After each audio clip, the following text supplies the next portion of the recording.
Vamos a hablar de los músculos de antebrazo. Estos músculos van a nacer mayormente en cúbito y radio, algunos de ellos en el húmero, en el epicóndilo algunos, en la epitróclea otros, descienden por delante de la muñeca y por delante de las articulaciones de los dedos. Entonces, los que pasen por delante van a ser flexores. Si damos vuelta a este antebrazo va a haber otro grupo que pase por detrás y van a ser extensores, y otro grupito externo que van a tener varias funciones distintas. Entonces tenemos grupo anterior, grupo externo y grupo posterior. Bueno, estos músculos van a estar separados entre sí por aponeurosis que forman tabiques intermusculares. En este caso, este es el tabique intermuscular externo que va a separar al grupo externo del grupo anterior y el grupo posterior, y también el tabique intermuscular interno del lado del cúbito, que va desde el cúbito hasta la aponeurosis superficial.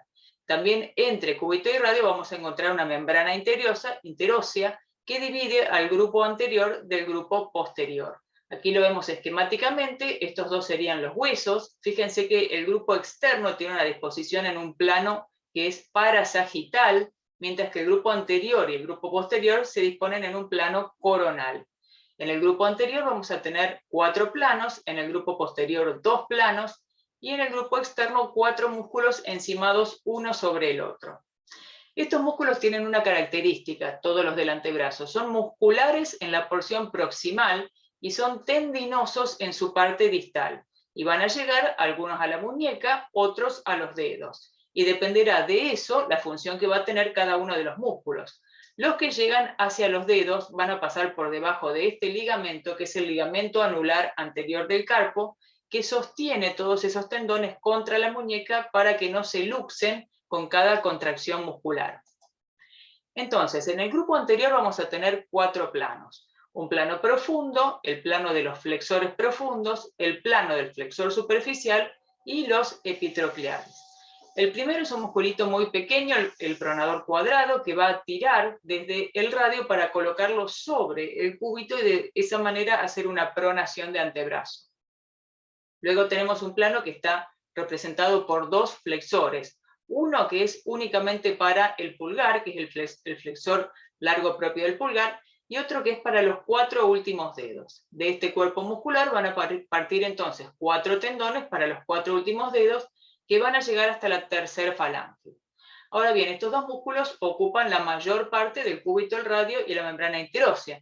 Entonces, el músculo del plano que sigue, que es el flexor común superficial, va a tener que nacer de todo esto que está libre, que está por encima. Entonces va a tener un haz que es húmero-olecraniano y otro haz que es radial. Entre los dos se forma esto que es el arco del flexor común superficial, y ahí se van a meter sobre todo este nervio, que es el nervio mediano. Es de ahí la importancia de conocerlo. Y va a viajar entre los 2 planos.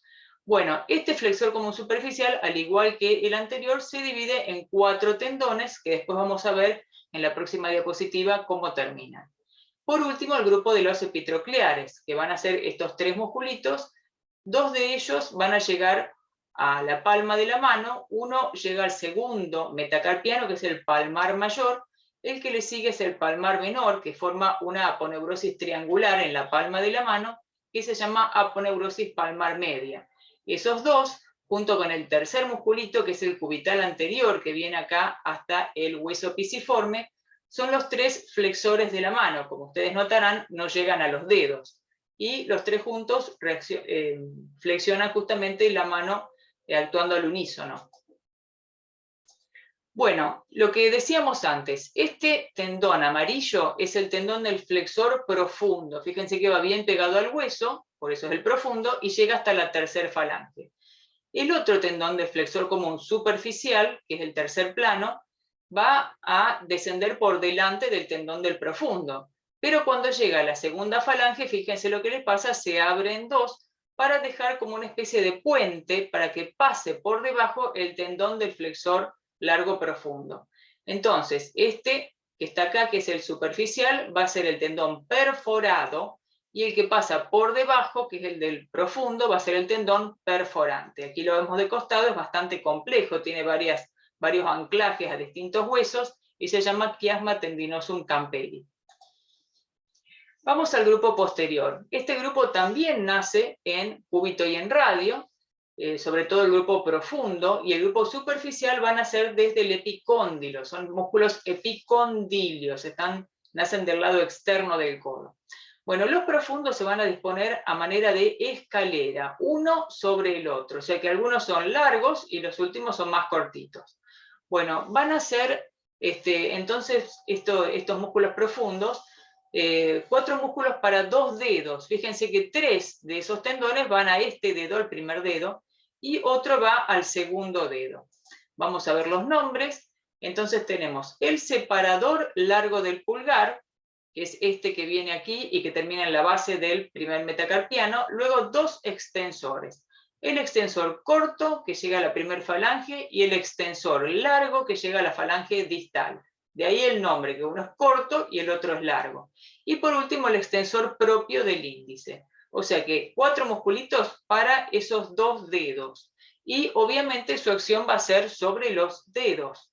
Extensor separador del primer dedo y el extensor del índice. Ese extensor del índice va a terminar junto con uno de los planos de los tendones del segundo plano, que es el plano superficial. Estos, como dije antes, nacen en el epicóndilo y van a ser todos extensores. Un extensor común, que es el que justamente del que vemos los tendones en el dorso de la mano, el extensor común de los dedos, el extensor propio del meñique, que es este que viene acá, que se une junto con el tendón del extensor común, el anconio, que es un músculo muy cortito que va desde el húmero hasta esta superficie del olecranon, y por último este otro que es el más interno de todos, que es el cubital posterior.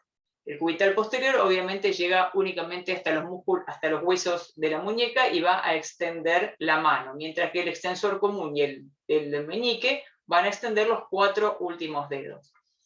Volviendo al plano profundo, en la parte lateral de la muñeca, estos musculitos separados entre sí, el extensor corto y el extensor largo, van a formar la tabaquera anatómica, que es ese pocito que justamente al hacer una separación y extensión forzada del primer dedo, se ve en el lado externo de la muñeca. Por último, el grupo externo, que como dijimos son 4 musculitos que están encimados. El supinador corto, acá lo estamos viendo en un perfil, van a ser desde el epicóndilo también y desde la cara lateral del cúbito. Y desde allí envuelven al radio por fuera, llegando hasta la parte interna. Por lo tanto, cuando el músculo se contrae hacia estas 2 inserciones, desenvuelve al radio, lo rota y hace una supinación. Este músculo es, junto con el bíceps, el principal supinador del antebrazo. Luego tenemos, también naciendo del epicóndilo, el segundo radial, que es un músculo aplanado, que llega hasta el tercer metacarpiano, y el primer radial, que también es un músculo aplanado, sale un poquitito más arriba, ya en el húmero, y llega hasta el segundo metacarpiano. La mnemotecnia es el segundo al tercero y el primero al segundo. Por último, el supinador largo, que ya nace en la cara lateral, en el borde, mejor dicho, lateral del húmero, cubre a todo el resto, baja por delante de la articulación del codo, por eso es flexor del codo, y va a terminar en la apófisis estiloides del radio. Justamente por terminar en la apófisis estiloides del radio es que no puede supinar, porque tendría que cruzar el antebrazo para poder supinar realmente, y no lo hace ya que pasa por delante de la articulación del codo. Por lo tanto, el supinador largo no supina. Entonces, vamos a agruparlos por función. Para pronación de antebrazo tenemos el pronador cuadrado y el pronador redondo, de grupo anterior ambos. Para flexionar los dedos tenemos los flexores comunes, el profundo y el superficial, y el flexor largo del pulgar.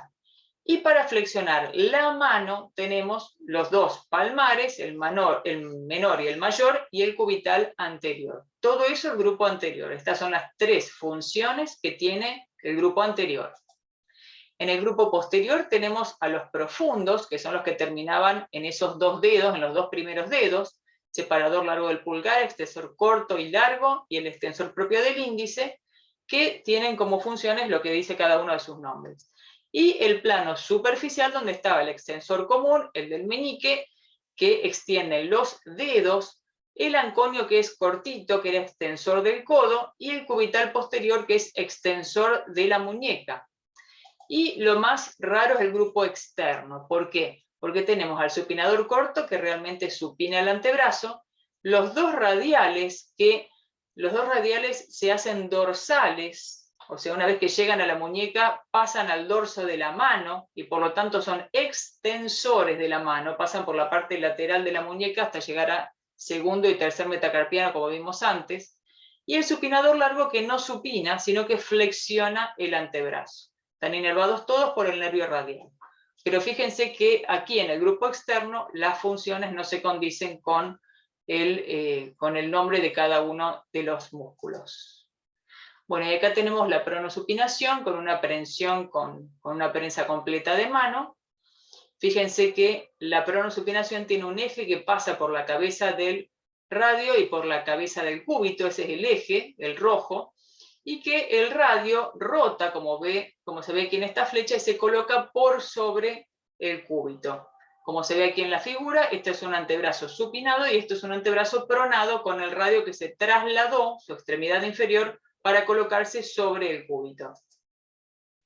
Estos son los agonistas. Las flechas rojas serían los músculos supinadores y los músculos en azul son los pronadores. Los pronadores son dos. El que era cortito acá abajo, el pronador cuadrado, y el pronador que sale de la epitróclea, que es el pronador redondo. Y los supinadores van a ser el supinador corto, este que se envolvía alrededor del radio, y el bíceps braquial. Por último, en la flexión de antebrazo vamos a tener distintos agonistas o protagonistas. Uno es el braquial anterior, otro es el supinador largo, que está aquí con el número 2, y el bíceps con sus dos porciones. La porción larga, que es la que viene por la corredera bicipital, y la porción corta, que es la que viene del acromión. En cuanto a la extensión de antebrazo, tenemos las tres flechitas que representan al tríceps, la porción larga que viene aquí al tubérculo subglenoideo y los dos bastos, uno por dentro de la línea del canal radial y el otro por fuera del canal radial, todos van al olecranon. Bueno, y esto representa los planos de la flexión de mano y de digamos, el eje rojo, que es el eje de la abducción y aducción, y el eje azul, que es un eje transverso de la flexo-extensión.